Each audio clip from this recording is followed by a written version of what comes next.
Investments in securities are subject to market risks. Read all related documents carefully before investing.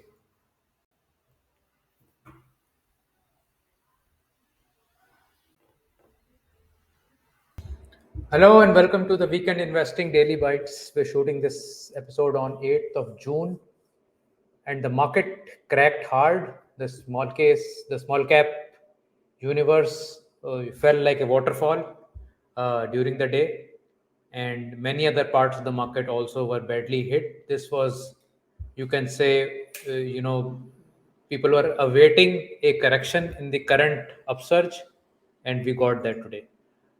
Nifty went very close to 18,800 today, but then recovered down, all the way down, and nearly just filled this gap that was there since last 2 days. So it has closed after closing the gap. Today's low will become very significant now. If we break below today's low, then possibly we may get into an intermediate low. But if we bounce from here, I think the gap is filled and we can start going up. So everything is not lost yet, although it does look like a sort of a bearish engulfing kind of a candle. But given the fact that we've come off the base in a very strong way, some cool off can always be expected, and we can see how the heat map of Nifty looks like. So Kotak Bank leading the charge down, along with some cuts on other banking and finance stocks, Axis Bank, IndusInd Bank, Bajaj Finance, etc. Some cuts on IT stocks, TCS, Infosys, Wipro. Good cuts in Mahindra, Aisha Motors, Tata Motors, and Maruti. Uh, Tata Steel is remaining slightly soft. JSW Steel, however, quite strong. Cement and aluminium stocks also down. Power stocks, ONGC, power and energy stocks, mixed bag. PPCL, Coal India, NTPC, Power Grid, both of these up. L&T also up. Pharma down, and FMCG also down across the board. So we had energy stocks at 0.4%, public sector enterprise just eking out a 0.2% gain, metals doing 0.2%, and all the others were in the deep red. The real estate sector that had been running hard got hit the most as the correction took place today. Now, whether this is a multi-day correction or we've already seen this correction and from tomorrow we go up, we don't know yet. We'll find that out. But nevertheless, one can say that it is good that some cool off is happening, some froth is getting taken off. It's good for the move up if it starts to go there. Mid caps also, you can see almost a bearish engulfing candle here. Small caps a complete bearish engulf here. So there may be some cool off that will happen post this. It has yet to cover several gaps that have been left behind. Possibility that those will also come off. But Nifty Bank, as I was been mentioning since last many days, was showing signs of not being as strong as the rest of the market. And today also, after going to 44,400, it collapsed to below 44,000. Again, the previous high has been belied after 3 or 4 attempts, and we still remain in that congestion zone here. Today's discussion topic is around just not having cash and FDs or things of that kind, where you're not effectively taking any risk and effectively you are not invested. I mean, I don't consider really FD as an investment, because it is essentially just keeping you afloat, you can say, because the inflation is always like it's like these like you are in a boat, and you are rowing against the flow of the stream, and the stream is flowing at a certain pace, and you are able to row enough at just an enough pace where you are at the same position always. So imagine you are rowing this way and the stream is flowing this way. So the stream is flowing at a particular pace, and your ability to row is also at the same pace to just to keep you at the same place. That is what FD usually does, is that your purchasing power, if you are lucky, will remain just about intact. You will not get any advantage. More often than not, the reported inflation figures, in this example, the pace of the flow of the stream is much higher than what is being recorded or reported. And in actual sense, you are losing ground every year, because inflation is actually higher than what you are able to get out of your money. So if inflation is said to be 6.5%, and if you're making 6% taxable income on that, that is, if you are in a 30% bracket, that makes it 4.2% for you. So if money is depleting at 6.5, 7%, and you are making 4%, 4.2%, you are actually going down very rapidly. But because we all have emotional issues about taking risk, we want to be in the safest zone. So we tend to not take too many risks. Many people don't venture outside FD at all, and unfortunately, they continue to lose their purchasing power. And because the whole system is designed around this, the whole system is designed to make you to steal purchasing power from you. Inflation by design is where it is. It is not happening on its own. Governments can put inflation back down to where they want to, if they really want to do that. But what we are seeing now is that inflation monster is difficult to control, and at times may kind of get out of hands.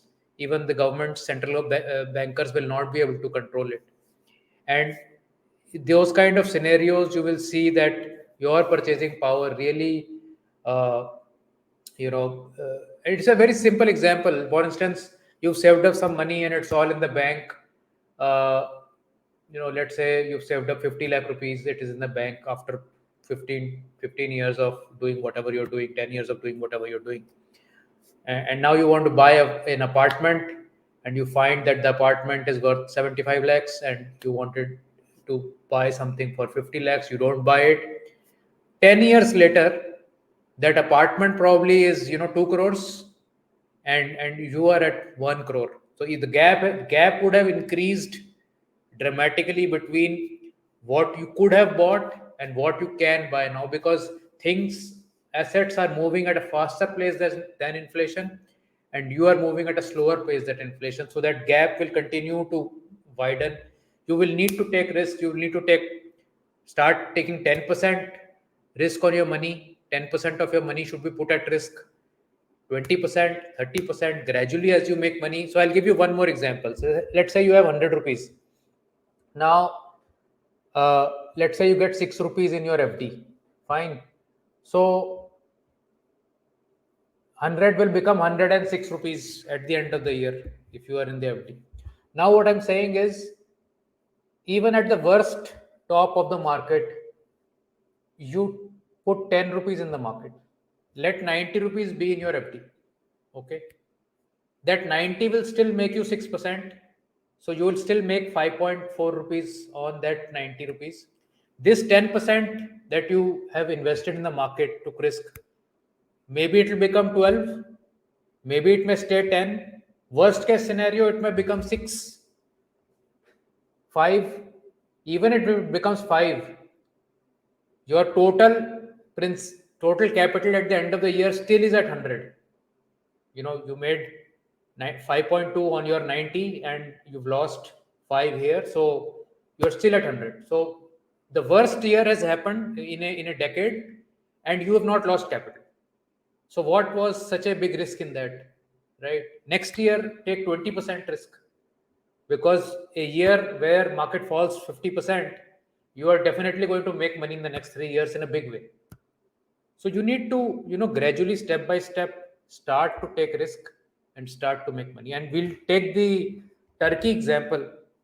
Turkey is a popular example in my videos because my very dear friends at my MBA school were from Turkey.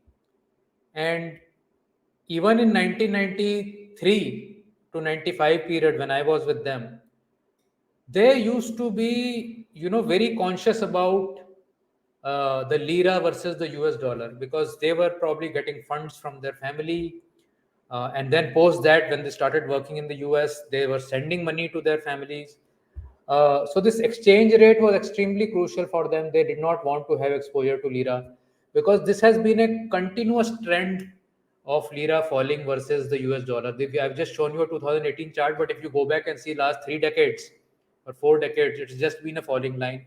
Similar to India, not as stable as India, or not as less volatile as India, but somewhat like that.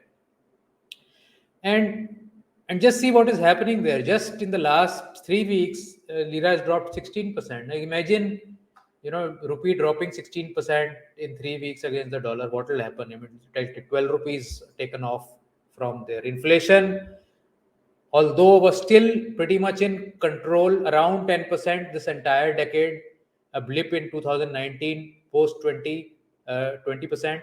But just look at what happened post COVID. It just went to 80-90% from 10%. Imagine being in this kind of environment. What would you do if your bank is paying you 6%? So, although inflation is now down to 40%, but 40% is also no joke. It means that you just cannot hold on to cash. And what has investments done? So the orange line is gold prices in local currency. The blue line is their Istanbul index in local currency.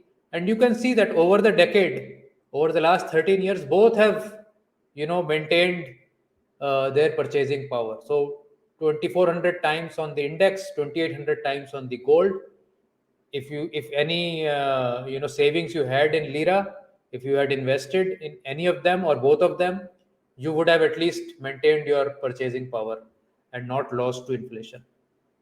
Last 20 years, you can see gold has done like 9,000% versus 2,500. Last 10 years, gold has done 1,600% versus 700% on the exchange. So one thing is there, that in the long term, uh, even in markets where inflation is high and there are issues with the governance, or you can say international relations, uh, even the equity markets are not able to do so well, as you can see here. So having that hedge of gold is extremely essential. But of course, since 2021, in the last 3 years, the equity market has also done well in local currency. So while the local currency has dropped by 68%, uh, the Istanbul index is up 346%, and gold is up locally at 227%.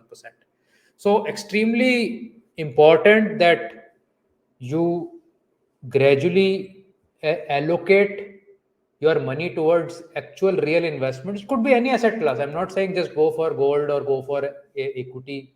Could be in real estate, you could be in art, you could be in something else which will hold your purchasing power. That is the key idea of investing. I don't think most people appreciate that the key idea is to beat inflation and not to beat your neighbor. If he is making 18% and you are making 15%, there is nothing to be sad about. You are beating inflation by a wide margin, right? Even if your neighbor is able to make a crore out of 10 lakhs in let's say 10 years, and you are able to make 80 lakhs out of 10 lakhs in the same time period, no, no heavens are going to fall.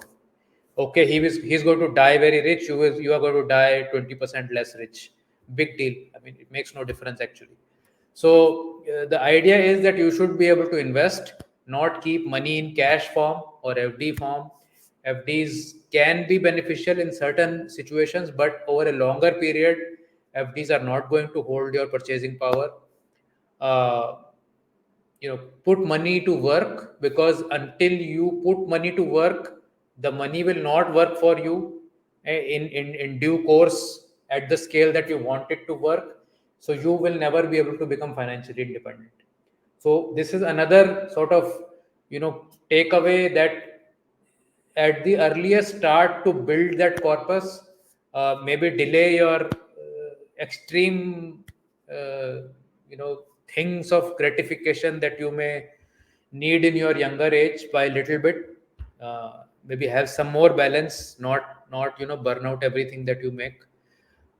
Have hedges, have, just like you buy term insurance, you buy car insurance, you buy house insurance, you buy all kinds of insurance. Please buy insurance for your equity portfolio. Also buy gold, because that is the ultimate insurance for everything that is denominated in your local currency.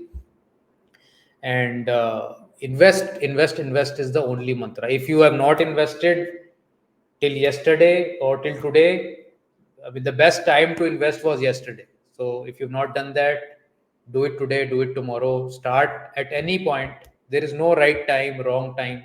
Just start, and over a period of time you will find that you made a good decision. Thank you so much for watching this, and I'll see you in the next one. Bye.